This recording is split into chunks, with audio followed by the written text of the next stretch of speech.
So hello everyone, welcome to you all. So स्वागत है आप सभी लोग का मेरे चैनल पे, मोनू कुमार सिंह बीबीए। ठीक है।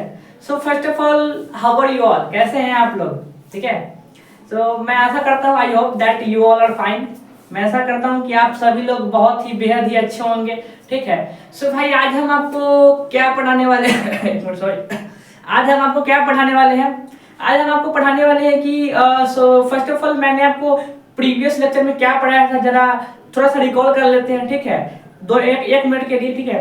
क्या पढ़ाया था प्रीवियस लेक्चर में कि कॉमर्शियल बैंक क्या होता है। ठीक है, कॉमर्शियल बैंक क्या होता है, फिर फर्दर उसके फंक्शंस क्या होते हैं। ठीक है, दो फंक्शन बताया था मैंने, पहला प्राइमरी फंक्शन और दूसरा सेकेंडरी फंक्शन। ठीक है, तो प्राइमरी फंक्शन में क्या बताया था?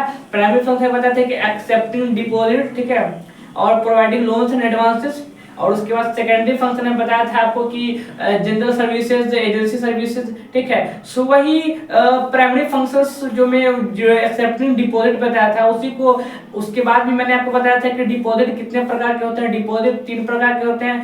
पहला डिमांड डिपॉजिट, ठीक है, जिसको हम लोग करेंट अकाउंट के भी नाम से जानते हैं। ठीक है। और सेकेंड हो जाएगा फिक्स डिपॉजिट, एफडी के नाम से हम लोग जानते हैं, एफडी अकाउंट के भी नाम से जानते हैं। और थर्ड हो जाएगा सेविंग डिपॉजिट, ठीक है, जिसको हम लोग सेविंग अकाउंट के भी नाम से जानते हैं। तो वही फर्स्ट जो डिमांड डिपॉजिट है, उसी को आज हम फर्दर आगे पढ़ने वाले हैं। ठीक है। सो आइए हमारे साथ बने रहिएगा आप लोग, शुरू से लेकर और लास्ट तक हम आपको पढ़ाएंगे। ठीक है। तो देखिए क्या होता है डिमांड डिपॉजिट। ठीक है, तो पहले में ही देखते हैं डिमांड डिपॉजिट क्या होता है।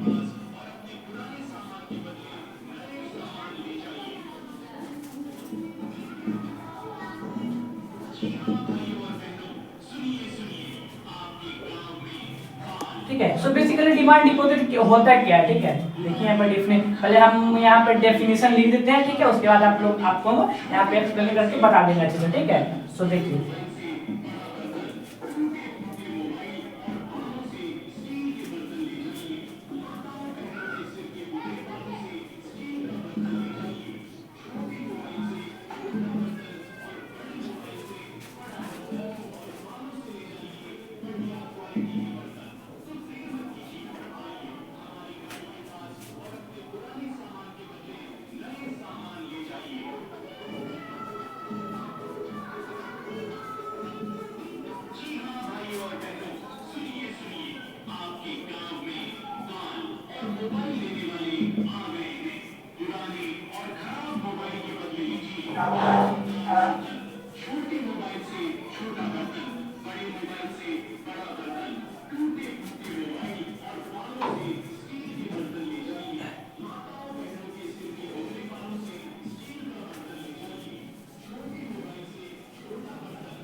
ठीक है। सो देखिए बेसिकली इसका डेफिनेशन क्या होगा। फर्स्ट ऑफ ऑल देखिए, it is a type of deposit, यह एक प्रकार का डिपॉजिट है which facilitates multiple types of depositing into and withdraw from the bank account. मतलब क्या होगा कि यह एक प्रकार का डिपॉजिट है जो फैसिलिटेट करता है, जो फैसिलिटी प्रोवाइड करता है multiple times of depositing into, जितना आप जितना बार चाहो उतना बार इसमें डिपॉजिट कर सकते हो, and withdraw from the bank account. मतलब इस डिमांड डिपॉजिट का मतलब यही हुआ कि आप जितना बार चाहो एक दिन में, या फिर जो भी है कि एक दिन में आप जितना भी चाहो उतना बार आप इसमें डिपॉजिट कर सकते हो, और जितना बार चाहो आप उतना बार इसमें से पैसा बैंक में से निकाल सकते हो। ठीक है। तो डिमांड डिपॉजिट का मतलब बेसिकली यही हुआ कि it is a type of, इसको हम लोग नॉर्मल डेफिनेशन में इसी को ऐसे ही कह सकते हैं कि it is a type of deposit which facilitates multiple times of depositing into and withdraw from the bank account. ठीक है। सो बेसिकली आप इसका ये डिफिनेशन इजी वे में कह सकते हैं, नो डाउट। ठीक है। सो फर्स्ट पॉइंट ये हो गया, और सेकंड पॉइंट इसका क्या होगा? देखिए सेकंड पॉइंट,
देखिए सो बेसिकली सेकंड टॉपिक क्या होता है कि on such deposit bank doesn't provide any interest, ठीक है।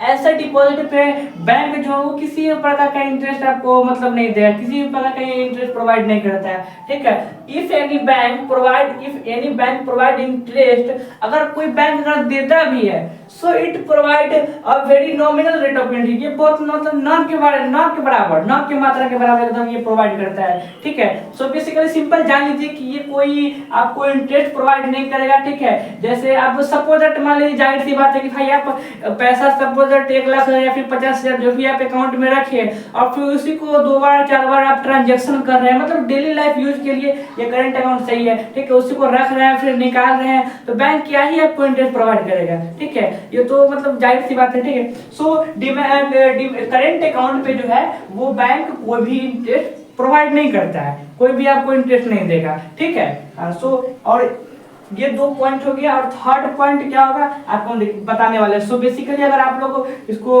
नोट करना चाहते हैं तो कर सकते हैं, कोई दिक्कत नहीं है, ठीक है। 1 मिनट कर सकते हैं नोट इसको तब तक।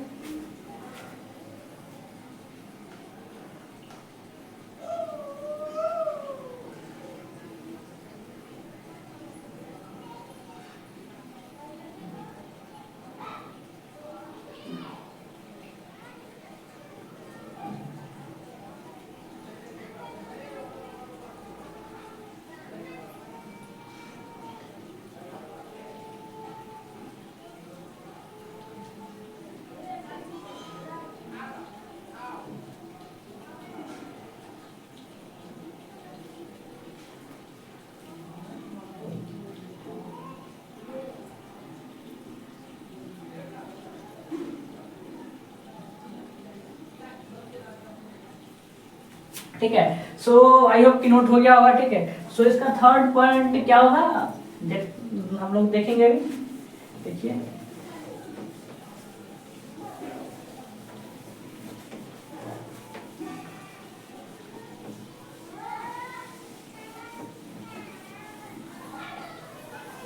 ठीक है, सो देखिए थर्ड पॉइंट हो जाएगा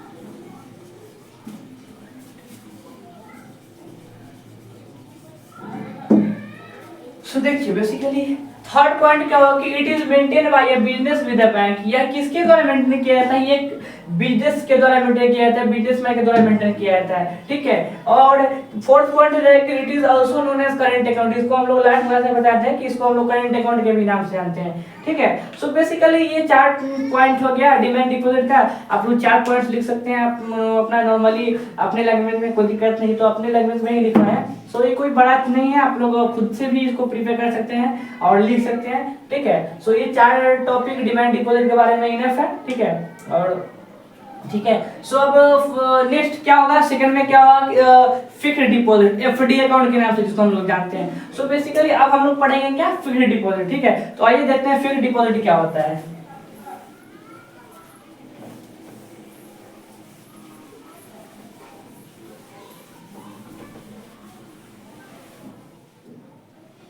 सो देखिए, सो बेसिकली सेकंड में हम लोग क्या पढ़ेंगे, फिक्स्ड डिपॉजिट,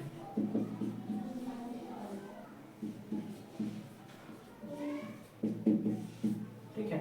फिक्स्ड डिपॉजिट क्या होता है, फर्स्ट ऑफ ऑल हम आपको यहाँ पे डेफिनेशन लिख देते हैं, जो भी उसका की पॉइंट्स है, उसके बाद आपको हम फिर एक्सप्लेन कर देंगे, ठीक है। सो देखिए क्या होता है फिक्स्ड डिपॉजिट।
ठीक है। सो देखिए इसका फर्स्ट पॉइंट क्या हो जाएगा, फर्स्ट डिफिनेशन क्या हो जाएगा, it is a type of deposit, यह एक प्रकार का ऐसा डिपॉजिट है which is made for a certain period of time, जो एक सर्टेन पीरियड ऑफ टाइम के लिए बनाया जाता है, ठीक है। Which is made for a certain period of time, the time spend may stretch from, जो टाइम कितने दिन का होता है, may stretch from 15 days to few years, मतलब 15 दिन से लेके और कुछ साल तक, ठीक है। जैसे कि आप कहिए कि यहाँ पे लिखा हो कि 15 डेज टू फ्यू इयर्स, ठीक है, 15 डेज टू फ्यू इयर्स, सो 15 दिन से कम नहीं, तो नहीं, इसका कुछ अपने बैंक का भी अपना रूल रेगुलेशन होता है, तो 15 दिन से कम के लिए एफडी अकाउंट नहीं बनता है, नहीं खुलता है, ठीक है। सो ये 15 दिन से लेकर कुछ साल तक के लिए, आप देखिए अब इसका एक एग्जांपल ये भी हो सकता है कि सपोज दैट हम ही लोग को, या फिर लगभग देखिए ये है कि गांव देहात में या फिर कोई भी लोग जब बच्चा जन्म लेता है, ठीक है, तो या फिर उसी उसके नाम पे जो है सो मतलब कहते हैं ना कि हाँ इसके नाम पे इतना पैसा हम फिक्स कर दिए हैं, और जब ये 18 साल की या फिर 20 साल की हो जाएगी या फिर हो जाएगा तो फिर इसका पैसा जो है फिर निकाल लेंगे, तो वो क्या होता है, वो एफडी अकाउंट मतलब खुलवा के एफडी अकाउंट में ही वो सब में मतलब डिपॉजिट किया जाता है, ठीक है। और फिर उसके बाद एक सर्टेन जब टाइम होता है तो उसके बाद फिर विड्रॉ कर लिया जाता है, ठीक है। सो वो उसी को हम लोग कह सकते हैं कि वो फिक्स्ड अकाउंट, फिक्स्ड डिपॉजिट जमा किया है, उसके बाद फिर एक सर्टेन टाइम पूरने के बाद वो पैसा निकाल लेता है, ठीक है। सो इसका फर्स्ट पॉइंट ये हो जाएगा बेसिकली, ठीक है। और उसके बाद सेकंड पॉइंट क्या होगा हम आपको आगे बताते हैं, ठीक है, लिखते हैं, देखिए यहाँ पे,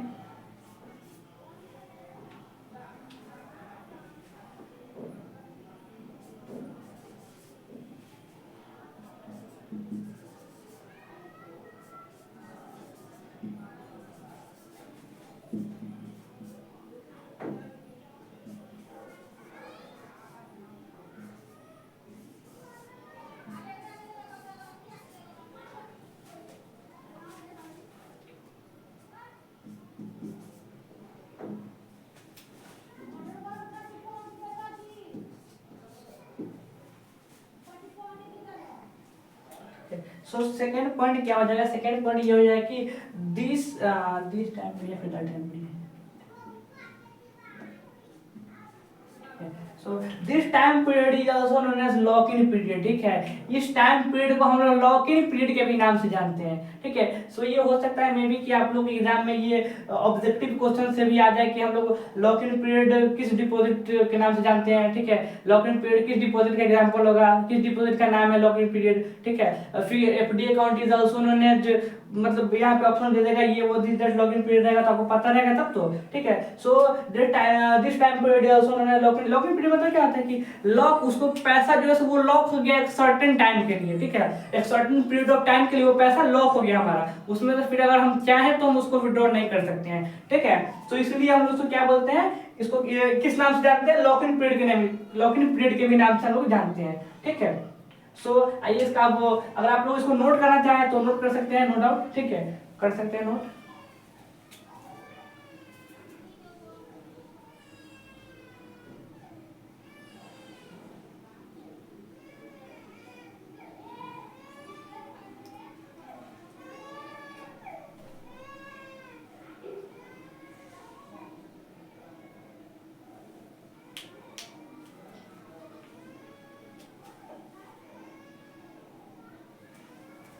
ठीक है।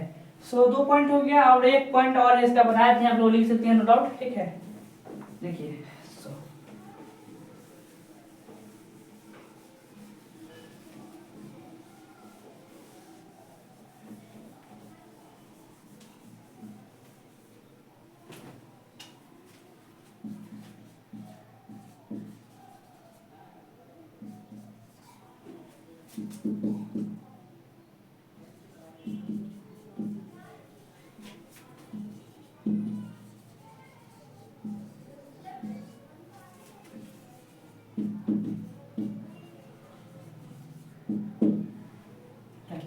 सो normally it offers higher rate of, normally ये जो है सो वो मतलब हायर रेट ऑफ, ये higher rate of interest, higher interest ये प्रोवाइड करता है, ठीक है। सो इसका एक स्लोगन भी है, एफडी अकाउंट का, FD deposit, FD fixed deposit का एक स्लोगन भी है, वो क्या है स्लोगन, देखिए आपको हम बताते हैं।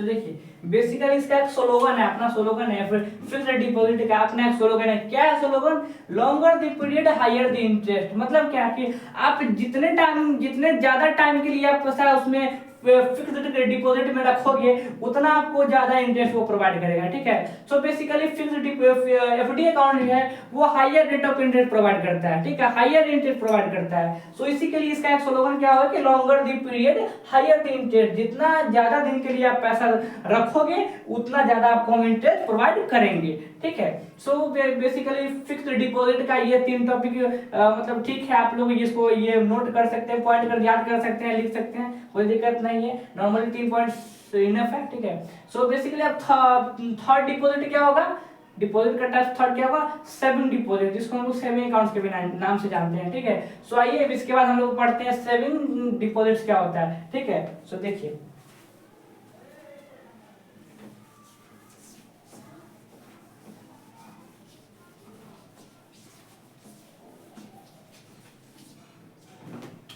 देखिए बेसिकली क्या होता है थर्ड में सेविंग डिपॉजिट, ठीक है, saving deposit.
So basically saving deposit में क्या हो जाए कि on such a deposit number of transaction per day और per month are allowed up to a certain number. मतलब इसमें है ना कि आप अगर चाहिए तो एक दिन में जितना भी चाहिए, जितना भी बार चाहिए उतना भी, जितना बार डिपॉजिट करना चाहे, जितना बार विड्रॉ करना चाहे उतना बार आप इसमें नहीं कर सकते हैं, ठीक है। एक मतलब सर्टेन नंबर में एक अलाउड रहता है ट्रांजेक्शन करना, ठीक है, कि हाँ आप एक दिन में इतना ही बार कर सकते हैं, 2 ही बार कर सकते हैं, 3 ही बार कर सकते हैं, ठीक है। सो एक पर डे या फिर पर मंथ एक सर्टेन नंबर तक ही अलाउ रहता है कि आप 2 बार कर सकते हैं, 3 बार कर सकते हैं, उससे ज्यादा नहीं कर सकते हैं, ठीक है। सो बेसिकली सेविंग डिपॉजिट से क्या होता है कि on such a deposit number of transaction per day और per month are allowed up to certain number. एक सर्टेन एक लिमिट, एक सीमित मतलब इसमें क्या होता है कि सीमित रहता है इसमें कि हाँ इतना बार ही कर सकते हैं, आप इससे ज्यादा नहीं कर सकते हैं, ठीक है। सो बेसिकली सेविंग डिपॉजिट ये होता है। उसके बाद हो जाएगा सेकंड पॉइंट की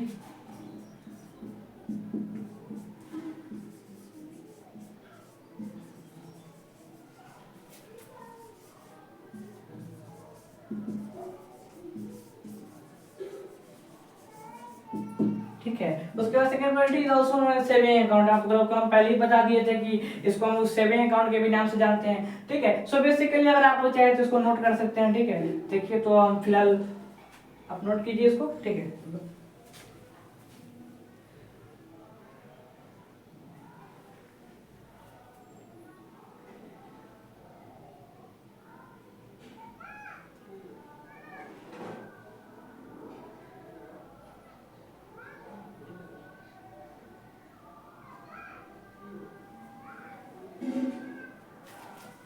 ठीक है। सो आई होप कि नोट हो गया होगा, ठीक है। सो देखिए इसके आगे हम एक पॉइंट और है जो लिखवा देते हैं, ठीक है।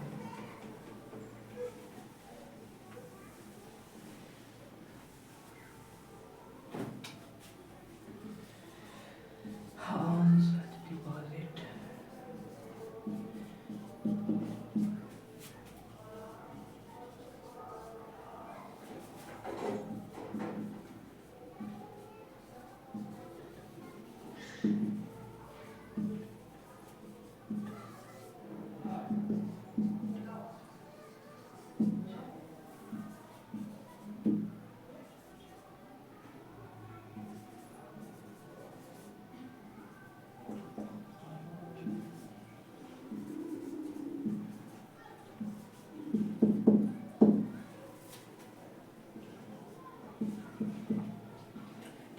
सो बेसिकली लास्ट पॉइंट आप इसलिए कह सकते हैं कि हाँ देखिए basically last point on such deposit bank offers a nominal rate of interest which में अप टू 4%, ठीक है। ये मतलब सेविंग अकाउंट में, सेविंग डिपॉजिट में बैंक ने एक मतलब फैसिलिटी दिया है कि आप इसमें पैसा रखोगे ना तो अगर कुछ टाइम तक रहता है तो आपको मतलब छोटा सा इंटरेस्ट, थोड़ा मोड़ा इंटरेस्ट प्रोवाइड करेंगे, ठीक है। जो कितने तक मतलब कितने परसेंट तक वो रेट ऑफ इंटरेस्ट जाता है, तो 4% तक वो जा सकता है, ठीक है। हाँ 4% से ज्यादा नहीं जाएगा, 1%, 2%, 1% भी हो सकता है, 2% भी हो सकता है, 3% भी हो सकता है, 4% में 4% से ज्यादा नहीं होगा, ठीक है। और 4% से ज्यादा जाएगा तो फिर आपको वो चला जाएगा कहाँ पे, एफडी अकाउंट में, फिक्स डिपॉजिट अकाउंट में, उसमें higher rate of interest provide करता है, ठीक है। सो बेसिकली इसको हम ये इसको हम डिफरेंस में ऐसे मतलब मेन की पॉइंट्स में ऐसे डिफाइन कर सकते हैं कि on such deposit bank offers a nominal rate of interest which में अप टू 4%, ठीक है। सो अब आज हम देखें कि तीनों डिपॉजिट्स तीन प्रकार के क्या होते हैं, उसके बारे में आपको बताया कि कौन डिपॉजिट के बारे में, कौन डिपॉजिट क्या होता है, फिर कौन डिपॉजिट क्या होता है, डिमांड डिपॉजिट क्या होता है, सेविंग डिपॉजिट क्या होता है, फिक्स्ड डिपॉजिट क्या होता है, ठीक है। ये तीनों के बारे में बताया, ठीक है। एक टॉपिक पढ़ाया मतलब एक फंक्शन पढ़ाया था किस कॉमर्शियल बैंक का, याद है, एक्सेप्टेंस डिपॉजिट। वही डिपॉजिट पढ़ाने के बाद आपको ये तीन प्रकार का डिपॉजिट बताया, ठीक है। और फिर अब नेक्स्ट क्लास में, ठीक है, फर्दर जो अपकमिंग क्लास होगा उसमें हम आपको पढ़ाने वाले हैं क्या चीज, इसके एक्सेप्टिंग डिपॉजिट के बाद क्या था, प्रोवाइडिंग लोन्स एंड एडवांसेस, ठीक है। तो प्रोवाइडिंग लोन्स एंड एडवांसेस का फंक्शन क्या होता है, वो कैसे लोन्स प्रोवाइड करते हैं, जो भी मतलब उसके बारे में जो सारा इन्फॉर्मेशन है आपको फिर नेक्स्ट वीडियो में हम आपको वो पढ़ाएंगे, ठीक है। नेक्स्ट टॉपिक एक्सेप्टिंग डिपॉजिट वाला तो टॉपिक खत्म हो गया, तीनों डिपॉजिट कितने प्रकार का हो तो वो सब बता दिया, ठीक है, डिफाइन कर दिया। और उसके बाद अब नेक्स्ट क्लास में हम लोग क्या पढ़ेंगे, प्रोवाइडिंग लोन्स एंड एडवांसेस, ठीक है। सो अब आज के लिए इतना ही, ठीक है। So keep connected with us, आप हमारे साथ बने रहिए इसी प्रकार, ठीक है। और आपके लिए हम हमेशा ऐसे एकदम अपने तरफ से चाहते हैं कि आपको हम मतलब 100% एकदम दे कि आपको कोई दिक्कत नहीं हो समझने में। और हाँ अगर आपको कोई छोटी मोटी भी अगर कोई डाउट रह जाता है मेरे क्लास के रिगार्डिंग तो आप उसको कमेंट में ड्रॉप कर सकते हैं, बता सकते हैं कि हाँ सर ये डाउट रहा है, ऐसे वैसे कुछ भी छोटा मोटा अपडेट मैं आप तक जरूर पहुंचूंगा, आपको जरूर रिप्लाई दूंगा, ठीक है। सो आज के लिए इतना ही, ठीक है। Thank you so much, love you all and keep connected with us. और आप अपना प्यार और सपोर्ट हम पे हमेशा बनाए रखिए, ठीक। So thank you again.